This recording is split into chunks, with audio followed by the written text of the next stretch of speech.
Many of the techniques used in hypnosis are shared by mystical, philosophical, and religious systems, including the occult.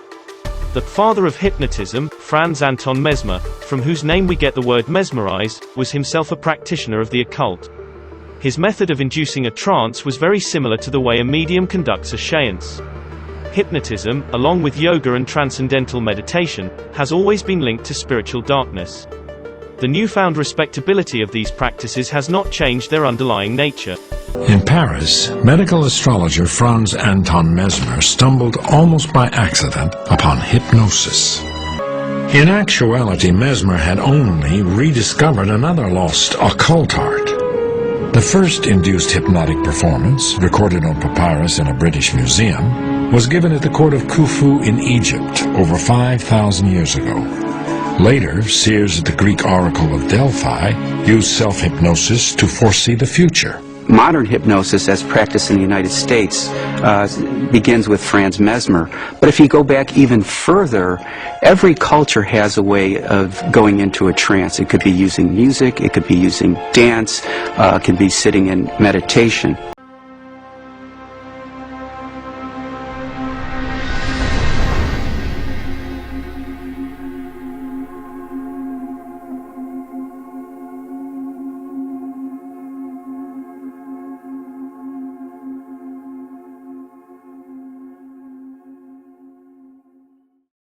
The flicker rate on the television is very, very important. It was timed to be so many cycles per second, and it actually just meets with the brain patterns for an alpha state.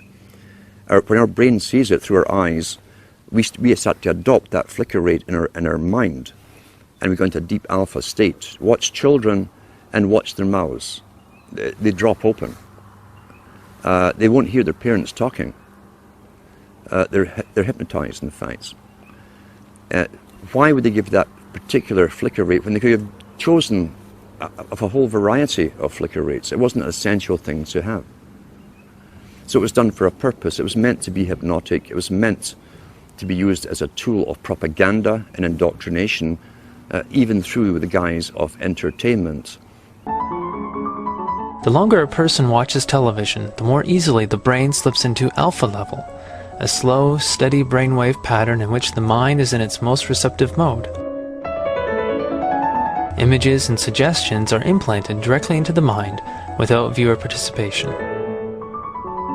An effective hypnosis is induced, and the viewer surrenders to the unending television image stream. Let's talk about the effects of the alpha state first of all. Recent articles I've even read on the air from various science studies show you that even when you switch off television, you remain in that alpha state for maybe 45 minutes to an hour, sometimes longer, depending on how long you've been watching it. With high definition, again, why would a president of a country mandate that all TVs had to go high definition? Is it because he really cares so much about your happiness? He wants better quality for you? Or is there another reason for it? Well, I'm sure the effects of the old flicker rates and what it did will also be incorporated in high definition, but with even more added benefits for bringing you into a complete hypnotic state. The frontal lobe of the brain is the seat of spirituality, morality, and the will. It's actually the analytical portion of our brain, and it's actually the decision maker. And so it's a crucial aspect in regards to our future success and happiness, is how well our frontal lobe is functioning. And unfortunately, entertainment television suppresses the frontal lobe of the brain.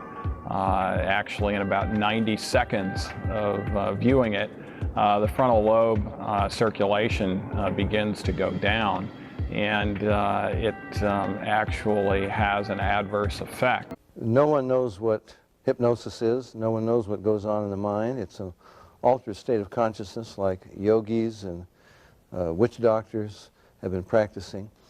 It loosens the normal connection between your spirit and your brain, and of course if the hypnotist can control you, make all kinds of suggestions, make you think things are happening that are not happening, make you think you have powers that you don't, experiences that you haven't, even implant memories. Other beings, if there are other minds out there, they could also do the same thing.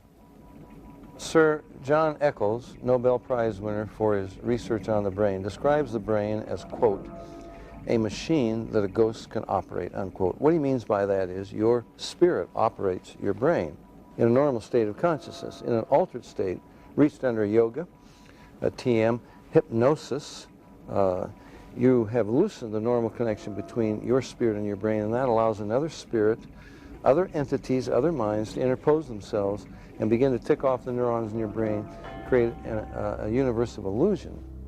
I believe that it's demonic.